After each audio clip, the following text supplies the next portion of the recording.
میں انشورنس کے حوالے سے ایک سوال کرنا چاہتا ہوں کہ لائف انشورنس جو لوگ کرواتے ہیں آیا اسلام میں اس کی اجازت ہے یا نہیں؟ اصل میں یہاں اس کو کہوں گا آپ سے کہ ایک تو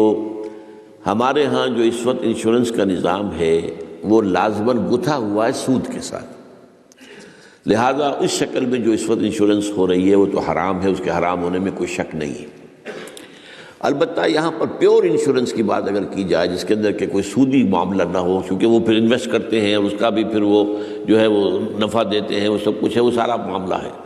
اسی لیے جس نے کوئی بڑا بینک بنایا اس نے 7 انشورنس کمپنی بنا لی، حبیب بینک بن گیا، حبیب انشورنس کمپنی بن گئی، وغیرہ وغیرہ۔ آدم جی بینک تھا، آدم جی انشورنس بن گئی۔ البتہ یہ ہے کہ جہاں تک ایک مثلاً یہ کہ ایک انشورنس اس طرح کی ہے کہ چند تاجر جو ہے وہ بیٹھ کر طے کر لیتے ہیں کہ بھائی ہم اتنا ماہانہ ہم سب جمع کریں گے تاکہ ہم میں سے اگر کسی کو بڑا لاس ایک دم ہو جائے تو ہم اس کو کمپنسیٹ کر کے اپنے پاؤں پہ کھڑا کر دیں، تو اس کو کوئی حرام نہیں کہہ سکتا، جائز ہے۔ یہ تو ایک کوآپریشن ہے، کوآپریٹیو ایک آپ نے بنا لی ہے، اس کوآپریشن کے حوالے سے اس کو کون حرام کہے گا؟ کہ لائف انشورنس کا معاملہ جو ہے اس میں آ جاتا ہے ایک چانس اس نوعیت کا کہ آپ نے انشورنس کرائی ہے، 10 لاکھ کی انشورنس لی ہے،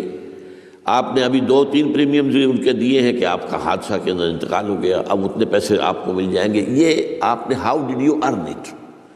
تو شریعت کے جو بھی جائز ذرائع ہیں ارننگ کے ان میں کسی میں یہ فال نہیں کرتا، یہ تو چانس کی بات ہو گئی، جیسے جوئے کے اندر چانس ہوتا ہے، آپ کا داؤ لگ گیا تو آپ کو جو ہے وہ 12 ہو گئے، اور نہیں تو ظاہر بات ہے کہ آپ کی اپنی رقم بھی گئی۔ اسی طریقے سے یہ ہے کہ اگر وہ آپ نے جتنا بھی رقم جو ہے دی ہے وہ ہو سکتا ہے کہ وہ آپ بالکل ٹھیک ٹھاک اس وقت تک رہیں۔ میں پورے نظام کو چونکہ جانتا نہیں ہوں، اس لیے میں اس میں رائے ویسے دیا نہیں کرتا، اس میں میرے بیٹے سے آپ ذرا بات کر لیجیے کہ کسی وقت آ کر جنہوں نے PhD کے کورسز مکمل کیے ہوئے ہیں اسلامک اکنامکس میں، عاطف وحید،